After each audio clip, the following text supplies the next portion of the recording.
Maka di dalam pelajaran di malam ini juga kita akan masuk kepada hadis yang kedua, yang mana disebutkan dari sahabat Al-Mughirah ibn Syu'bah. Diriwayatkan an Warrad maula Al-Mughirah ibn Syu'bah. Warrad adalah maula, bekas dari budak Al-Mughirah ibn Syu'bah, seorang sahabi. Amla alayya Al-Mughiratu ibn Syu'bah fi kitabin ila Muawiyah. Amla alayya maknanya mendiktekan Al-Mughirah ibn Syu'bah dari hadis yang akan disampaikan kepada Muawiyah. Maka di sini Muawiyah radhiyallahu anhu dia khalifah yang kelima. Yang mana khalifah yang kelima asalnya diberikan kepada Husain, namun telah dibaiat Husain dan dibaiat Muawiyah di luar dari Madinah. Maka ada dua yang dibaiat. Maka daripada terjadi perpecahan di antara kaum muslimin, ada dua pemimpin, maka lihat cucunya Nabi yang tidak ingin dunia, tidak ingin kemegahan, tidak ingin menjadi seorang tokoh, dia meminta Muawiyah untuk datang dan rapat, kemudian memberikan kekuasaan biar Muawiyah saja yang mengurusi menjadi khalifah. Lihat keagungan Husain bin Ali. Al-Hasan bin Ali, afwan. Husain terbunuh di Karbala. Maka di sini begitulah sifat cucu Nabi yang mulia. Maka kakeknya dulu tidak ingin dunia. Padahal jika dia mampu, dia akan menjadi orang paling kaya di dunia, bahkan melebihi kekayaan Kaisar Romawi dan Kaisar Faris. Karena di hadis Jabir disebutkan wa utitu bimafatih ad-dunya. Aku diberikan kunci-kunci kekayaan dunia dan aku melemparkan di belakang punggungku. Maka meninggal Nabi dan dia mempunyai utang. Seperti di hadis Aisyah bahwa Nabi meninggal dirauhu, baju kevlar, baju besinya digadai di tempat orang Yahud untuk meminjam uang dan membeli sekitar sok au sa'ain minal bur. 2 sok dari bur. Yang akhirnya 6 kilo, 10 kilo lah. 10 kilo dari tepung. Sekarang tepung segitiga, 10 kilo. Nah, Nabi sebelum meninggalnya berhutang kepada Yahud. Dan baju kevlarnya dijadikan jaminan. Lihat bagaimana zuhudnya Nabi. Maka di saat Hasan dibaiat dan Muawiyah di sana dibaiat, dan di dalam Islam tidak boleh ada dua pemimpin pada saat itu. Kalau sekarang setiap negeri memimpin tidak apa-apa karena mempunyai daerah kekuasaan. Namun pada saat itu satu kekuasaan kaum muslimin, Amirul Mukminin hanya satu, Abu Bakar. Setelah meninggal baru naik Umar, meninggal baru naik Utsman, meninggal baru naik Ali, Ali meninggal dibaiat 2. Maka Hasan ibnu Ali yang zuhud wara, aku menyimpannya kepada Muawiyah, dan bukan maknanya Muawiyah tidak zuhud dan tidak wara, bukan. Tetapi dia menginginkan kebaikan lebih baik dipegang oleh Muawiyah. Dan alhamdulillah tidak salah pilih. Maka di sini Al-Mughirah bin Syu'bah menulis kepada Muawiyah. Karena Muawiyah bertanya. Maka ini keutamaan dari Al-Mughirah bin Syu'bah, yang mana dia lebih mengetahui beberapa keilmuan dari Muawiyah. Dan ini pun menjadi keutamaan bagi Muawiyah, di mana dia pemimpin Amirul Mukminin. Seperti sekarang presiden. Nanya kepada alim ulama bagaimana hukumnya begini dan begitu. Sesuai ucapan Allah, fas'alu ahla dzikri in kuntum la ta'lamun. Maka disebutkan anna Nabi sallallahu alaihi wasallam kana yaqul fi duburi kulli shalah maktubah. Ini dia yang dicatat. Kata Warad. Warad itu adalah pencatat di sini. Mencatat apa yang ditanyakan oleh Amirul Mukminin Muawiyah kepada Al-Mughirah, maka Al-Mughirah mencatat dari sunnah. Disebutkan, dikatakan dari zikir setelah selesai dari salat, dibacakan di sini la ilaha illallah wahdahu la syarikalah lahul mulku wa lahul hamd wa huwa ala kulli syai'in qadir. Allahumma la mani'a lima a'taita wala mu'tiya lima manakta wala yanfa'u dzal jaddi minkal jaddu. Ini lafaz dari doa, mungkin tidak butuh diterjemahkan, sudah ma'ruf. Tsumma wafatu ba'da dzalika ala Muawiyah. Fasami'tu ya'muru nas bidzalik. Subhanallah. Kemudian setelah aku menulis ini karena Muawiyah mencatat kepada anak buahnya, tolong tanya kepada Al-Mughirah bin Syu'bah tentang zikir yang dilakukan oleh Nabi.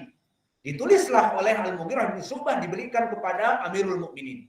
Dia pemimpin yang baik seperti ini. Maka tidak salah pilih Hasan memberikan kepemimpinan kepada Muawiyah. Maka disebutkan di saat setelah itu wafat, maknanya aku pergi kepada Muawiyah radhiyallahu anhu. Dan ya'muru nas bidzalik. Muawiyah memerintahkan manusia untuk mempraktekkan di saat selesai dari salat berjamaah untuk membaca ini. La ilaha illallah wahdahu la syarikalah. Maknanya dipraktekkan ilmu yang diberikan oleh Al-Mughirah bin Syu'bah, maka itulah dari orang-orang yang beruntung. Mendapatkan ilmu, mempraktekannya. Jauh-jauh Muawiyah meminta fatwa kepada Al-Mughirah bin Syu'bah dan dijawab bahwa ini doa dzikirnya Nabi, maka Muawiyah mempraktekkan di masjidnya. Wa ya'murun nas bidzalik. Agar kaum muslimin mempraktekkan dzikir ini dengan suara yang tinggi. Itu maknanya. Wa fil lafdin kana yanha an qila wa qal. Maka di sini ada tambahan. Selain tambahan dari dzikir itu juga di riwayat yang lain kana yanha anil an qila wa qal. Ada tambahan. Dan dulu Nabi juga melarang terlalu banyak qila wa qala. Katanya begini, katanya begini. Maka jangan dibiasakan seperti itu. Apalagi ngomongin tentang saudara kita. Bagaimana keadaan saudara kita? Katanya begini, katanya begitu. Jauhkan seperti itu. Apalagi ustaz. Bagaimana ustaz kita bla bla bla, katanya sudah mulai condong. Iya, ana dengar bla bla, ana dengar bla bla. Katanya bla bla bla, semuanya hoax. Tinggalkan. Kemudian disebutkan selain qil wa qal wa idha'atil mal. Maka dilarang tadi qila wa qal, dan yang kedua bermubadzir dengan uang. Maka membuang-buang uang untuk membeli rokok, untuk membeli perkara-perkara yang mubadzir diharamkan. Wa kasratis su'al, dan banyak menanya. Permasalahan pertanyaan hukumnya boleh, bahkan ibadah jika apa? Bertanya kepada alim untuk tujuan dia mengetahui hidayah. Maka Allah berfirman, fas'alu ahla dzikri in kuntum la ta'lamun. Bahkan diperintah, jika kamu tidak mengetahui perkara din, maka bertanyalah. Namun maknanya di sini yang dilarang kasratus su'al, sudah jelas perkaranya, ditanya lagi, ditanya lagi. Wallahu alam apa tujuannya menanya-nanya ini, agar mendapatkan keringanan mungkin. Sehingga si ustadz itu bilang, kalau begitu ya tidak apa-apa. Nah, ini yang dicari. Agar lari dari kewajiban tadi. Misalnya seperti itu. Oh, Ustaz, boleh nggak minjem uang ke bank buat beli kebun sawit? Tidak boleh, haram. Hadisnya di hadis Ibnu Abbas misalnya. La'ana Rasulullah SAW akilu riba wa maukilah. Tanya lagi. Tapi bla bla bla bla bla. Nggak boleh. Yang kedua lagi, tapi bla bla bla bla. Akhirnya ustaznya, ya udahlah, terserah kau lah. Akhirnya ustaz bilang terserah aku. Berarti boleh. Misalnya. Makanya dilarang oleh Nabi wa kasratus su'al. Jika sudah jelas permasalahannya haram, ya sudah. Nggak usah ditanya-tanya seperti orang Yahud disuruh membunuh Al-Baqarah, menyembelih Al-Baqarah. Maka ditanya malaunuha, ditanya sifat-sifatnya, dan sebagainya. Akhirnya susah. Wa kana yanha an uquqil ummahat. Dan dilarang untuk anak mendurhakai ibu-ibu dan bapaknya. Maknanya dilarang untuk durhaka kepada orang tua. Diperintah oleh orang tua tidak menurut, bahkan membentak orang tua dan sebagainya. Maka ini maknanya. Dan juga wa wa'dil banat. Apa makna wa'dil banat? Hah? mengubur dari putri-putri yang lahir. Dan ini sya'ni al-jahiliyah. Orang-orang jahiliyah mereka dulu jika dikabarkan istrimu telah melahirkan apa? Perempuan, maka wajahnya buram. Aib mendapatkan perempuan. Kif aib? Pengennya laki-laki semua. Laki-laki butuh nikah dengan perempuan. Maka butuh juga perempuan. Alhasil mereka wajahnya gelap, merah kadang jika mendapat khobar perempuan. Lalu apa? Ma'ruf. Mereka mengubur perempuan ini hidup-hidup. Mati lebih baik daripada didengar si fulan lahir jam sekian anak perempuan. Aib. Dikubur hidup-hidup lebih baik. Maka di sini wawadil banat. Dan diharamkan di saat mendengar bahwa istrinya melahirkan perempuan kemudian dikuburkan, diharamkan. Waman'i wahabin. Waman'i wahatin maknanya dan dilarang orang yang bakhil. Maka bakhil itu dilarang. Namun jika kita tidak mempunyai, ya sudah kita bilang tidak mempunyai. Ada orang yang meminta kepada kita, kita tidak mempunyai, kita katakan tidak mempunyai. Namun jika kita melihat saudara kita membutuhkan uluran tangan kita, sangat membutuhkan sakit dan sebagainya, dan kita punya, nah di sini masuk mungkin kepada perkara itu, apalagi jika dia memang diwajibkan, seperti orang tua yang diwajibkan anaknya untuk memberikan nafkah, maka dia bakhil kepada anaknya, ini pun lebih haram tentang kebakilannya. Alhasil inilah yang bisa kita berikan. Maka di hadis yang kedua dari zikir setelah sholat yang diangkat suaranya juga adalah hadis ini.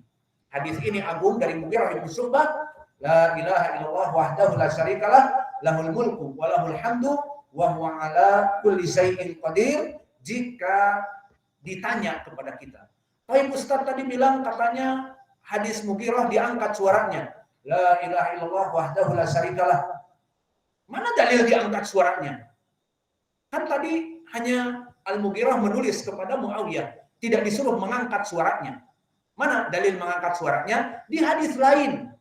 Di hadis Abdullah bin Zubair yang tadi kami sebutkan, bahwa Abdullah bin Zubair mendengar Nabi setelah sholat membaca la ilaha illallah wahdahu la syarikalah, lahul mulku wa lahul hamdu wa huwa ala kulli syai'in qadir. Kata Ibnu Zubair, dulu Nabi Muhammad SAW yuhallilu baina duburi kulli sholat. Nabi dulu mengangkat suaranya setelah dzikir dari sholat membaca ini. Kesimpulannya, dari hadis ke hadis saling mensyarah. Di hadis Mughirah bin Syu'bah dengan hadis Ibnu Zubair hanya sama lafadznya, la ilaha illallah wahdahu la syarikalah. Namun di hadis Ibnu Zubair kelebihannya disebutkan oleh Ibnu Zubair itu sendiri, dulu Nabi yuhalliluha baina kulli sholat. Bahwa dulu Nabi mengangkat suaranya di setiap selesai dari sholat. Maka kesimpulannya, kita tutup pelajaran kita dengan faidah pertama, takbir yang 3 kali itu dari sunnah, mari kita hidupkan. Dan takbir ataupun tahmid ataupun tasbih ataupun la ilaha illallah wahdahu la syarikalah ataupun istighfar ataupun Allahumma antas salam, maka itu dari sunnah untuk juga ditinggikan suaranya. Wa naktafi lahuna wa jazakumullahu khairan. Subhanallah wa bihamdihi, astagfirullah.